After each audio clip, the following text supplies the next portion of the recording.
Michael, what an incredible afternoon. What's the overwhelming feeling after that?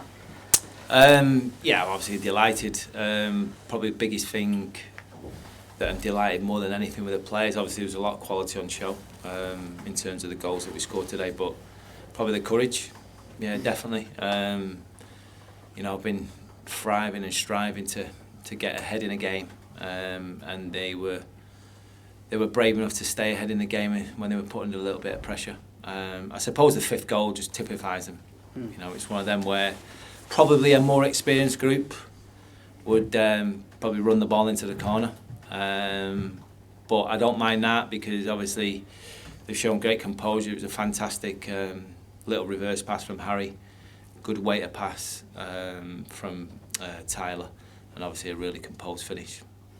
It was going back to the start of the game, seems a long time ago now, but you came flying out of the blocks and it was a great goal to kick things off with. Yeah, it was, and it was the very last thing that we spoke about in our meeting this morning with the players about making sure we start the game quickly. I thought we did that okay on Thursday against Oxford, but they started well as well. That's why it was such a good game the other day. One thing we didn't do well at Coventry was start the game, as we all know, very well. So it was important that we did that today, being the home team, big crowd, the atmosphere, all them things. We wanted to get the fans off their seats, and we certainly did that. And it was a great response to the setback of that equaliser. I mean, it was always good to score just before half time, and what a goal it was. I'm not sure if the way it was going to drop at one point, but it was a great finish from Tyler. It was a fantastic finish. It was a fantastic pass from Erds. It was a good double run from Tyler. He sucked the two centre halves in first and got him behind. And I've been a player myself. I'm not going to underestimate how big of a goal in terms of how hard an execution that type of goal is. So he's shown good composure. And I'm delighted for Ty because obviously he worked his socks off today, and it would have been gutting for him if he didn't get on the score sheet. But he's shown today probably the type of energy that I see in early doors when I come in, if I'm being honest. I don't know if missing a couple of opportunities and the penalty, I don't know if that took a bit of steam out of him. That's probably why we left him out for a couple of games to regenerate and hopefully go again, which he seems to have done. And you spoke about the bravery, but having been pegged back several times, and they just kept going though, didn't they? There was no. It didn't seem to knock them conceding those goals. Yeah, well, that's the thing. It's one of them where that's why I use the word courage anyway. They've got to show courage to keep going, and it could have definitely at 4-3. Let's face it. We have been the better side. We've been the more productive side, created more chances. But then to see the opposition pull it back to 4-3 with 7 minutes to go plus stoppage, you're talking it's like 12 minutes. We don't know there's 12 minutes, but there's 12 minutes left in the game. And to be able to deal with that as a group as they did and keep playing and keep trying to be positive, that was 100% the biggest thing I'll take from it. 3 goals conceded, obviously you'll look at that as well. Could you have done anything more from those? Well, not the first one, obviously. No. It was great, fantastic free kick. The second one, absolutely, we don't want to concede from corners. I don't think we've done it for a while, but you've got to give them a little bit of credit. I think they put 7 in at the time, so they really forced the issue. Not many teams do that, so they put the extra man in. I think they got a little bit fortuitous. I think it rebounded off someone, but yeah, they're the type of things that you can take away and you always look at anyway. But that's just me nitpicking. Obviously, we'll pick the bones out of it as and when we need to. But the focus really has to be now towards Peterborough. Obviously, perhaps a pleasant surprise to get 5, but it's not too much of a surprise in one way because the performances have been there, and I suppose it was only a matter of time before the goals were going to start going in because of the promise has been there the last few weeks. Yeah, I think you're right. Mark. It's one of them where you probably heard me say it time and time again. We get inside the box probably as much as most teams in this league, and the little corner box, and we were little triangles and angles, and it's just let us down massively over the last couple of weeks. That little final pass, the cross, whatever it may be, and there was probably even a few times today, maybe half a dozen times today, where we picked the wrong one and had glorious opportunities to maybe get a tap in. But luckily we've scored 5, which didn't matter. But the decision making, it seemed like it was more right than it was wrong at times, and they were. Yeah, definitely. At the end of the day, that's going to be the case. Obviously, if you get 5, but I can assure you, if you watch the game back like I'm going to, there's going to be at least 5 or 6 occasions where I'm thinking it's a tap-in. It's just a tap-in. If we pick the right one, it's a tap-in. So, and we'll keep doing it, and we'll keep working with them, and keep showing them.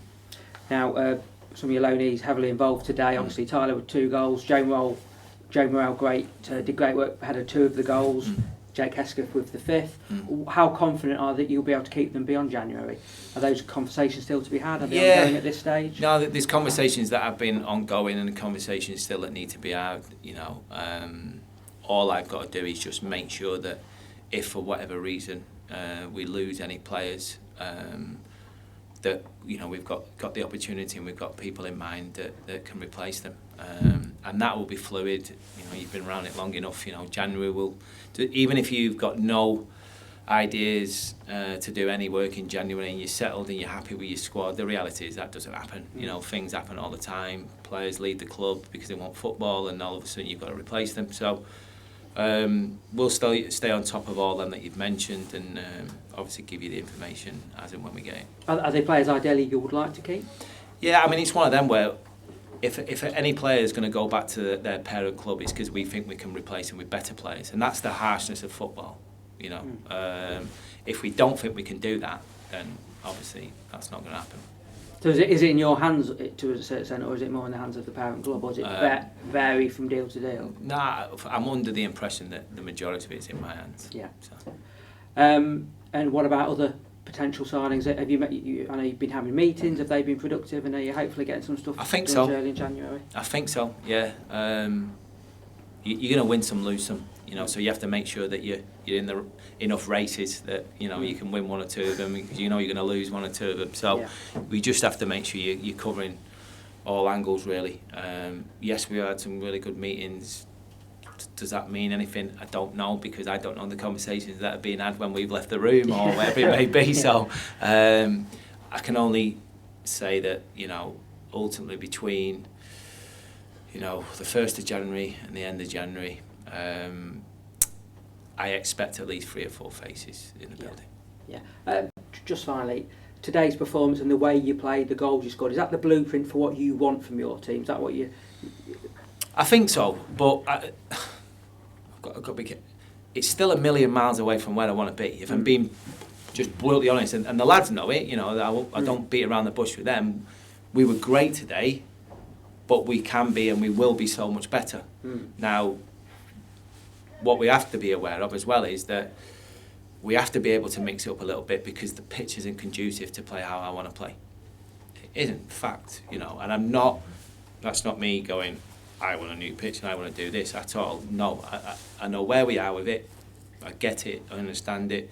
Obviously, the county gets a lot of water. We've had a couple of floods already, so I know exactly. What we have to do is we have to find a way of still sticking to our philosophy and our style and how we do it. We just have to mix it up every now and again. And I thought we did mix it up quite well at times today and got it right. If you look at the game today compared to Thursday's game against Oxford, probably completely different. Thursday it was just 2 sides that were able to just play and pass, and the amount of passes that were on show between the 2 teams was completely different today, because it was a pitch that was conducive to do that. Yeah. Finally, Peterborough on New Year's Day, another top side in this division that they've lost today quite heavily, I think. How are you feeling about that one? Yeah, well, I think it's obviously it's a localish derby. Yeah. I was aware of that, the amount of supporters that we took to Peterborough early when I first come in, and I'm hoping that in terms of crowds it'll be similar to what it was today. Hopefully they'll bring in quite a few as well and fill the stadium again. It's going to be a tough game. They've got match winners in the team. Yes, they've been beat heavily today, but they could have quite easily turn that score the other way round against anybody. I think we know that. I think they're the highest goal scorers in the division, which says everything you need to know about Peterborough. Yeah. Brilliant. Well done, Michael. Cheers. Thank you.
Joe, how are you feeling after that? Yeah, it's a bit mad, to be honest. I think days like this sum up what Lincoln City's about as a football club, and days that I'll look back on, for a long time with fond memories because, yeah, the atmosphere, everything. I think everything just clicked for us on the pitch today, which has been threatening to do for a while, I believe, and we've all believed that it was going to click at some time, and I think today was the day. Obviously, we've played Ipswich at probably a good time, but at the end of the day, it's Ipswich Town, they're second in the league, massive club, and we've shown them what we can do today. And the performances, as you say, have been promising last few weeks. Just perhaps the final action's just been letting the team down, but it really came to fruition today, didn't it? Yeah, I think it helped that they tried to play on the front foot as well. Yeah. And that played into our hands, I think, because we're so good on the counter-attack, obviously with the players that we have at our disposal. And yeah, some of the stuff that we've been working on, obviously we didn't have a game for like 4 weeks or something, which was crazy because of the FA Cup and Bury, etc. So we were working a lot on the training ground in terms of, the attacking concepts that we want to implement for the team. And I think you've seen steadily that we've improved over that. But today, like I said, was just one of those days when everything seemed to come off for us in the final third especially, and we scored some really quality goals. And it showed great character when you conceded those goals. They kept pegging you back, but you came again, didn't you? Yeah, exactly, and I think that was one of the main points of the manager's team talk after the game. I think we probably could have made it a little bit easier for ourselves, especially when you go 4-2 up and then you concede pretty soon after. But I think it shows the character that we've got in this group, and I think many teams who have been on a run like we have, where we haven't necessarily been as successful as we would have liked, would have maybe crumbled and sort of felt a bit sorry for themselves. But I don't think that's in the nature of this group, and that's what makes it such a good group to be a part of. Talk me through the last 10 minutes. They pulled one back to make it 4-3. Was it tense out there? To be honest, I can't even remember what happened in the game. Honestly, I'm not really one for being good at that when I'm on the pitch. It's sort of a bit of a blow when I come off. But don't get me wrong, we could have controlled the game better. We could have, towards the end of the game, we could have maybe kept the ball a little bit better and controlled it with the ball as opposed to without the ball. But like I said, the character of the team made it pretty, I think, relatively comfortable in the end. I don't think there was anyone on the pitch who was panicking that we were going to concede. Maybe in the stands, I probably reckon there was a few. But on the pitch, I think we were relatively calm, and I think that made us do our jobs a bit better. How was the atmosphere? 10,000 plus crowd? Crazy. Like I said, it's one of the things that is so special about this football club because you don't get that everywhere else, and I think I don't want to leave Lincoln one day and take it for granted because it's something that is the best part about this football club, and I'll always say that to play in front of these fans is something that I'm proud to do, and I'll always be proud to say that I played here because it is such a special place to play football, especially when you've got a performance like that. Not been a bad year for you, really, has it? No, overall? Exactly, and I said out there, one day when I leave Lincoln City, whenever that is, I'll always look back on it with such fond memories of the football club because of how big a space of time it's been in my career, and obviously with all the international stuff, it's sort of been a bit of a whirlwind, to be honest, because the last few months is something that I've never expected, and just something that I've really enjoyed, and it's been probably the most enjoyable spell of my career. Do you know what the plans are for you January onwards? Is that still... Truthfully, I don't know, because obviously people have conversations, but I haven't really spoke to anyone about that. But I said out there, one day I'm going to leave Lincoln City, that's normal.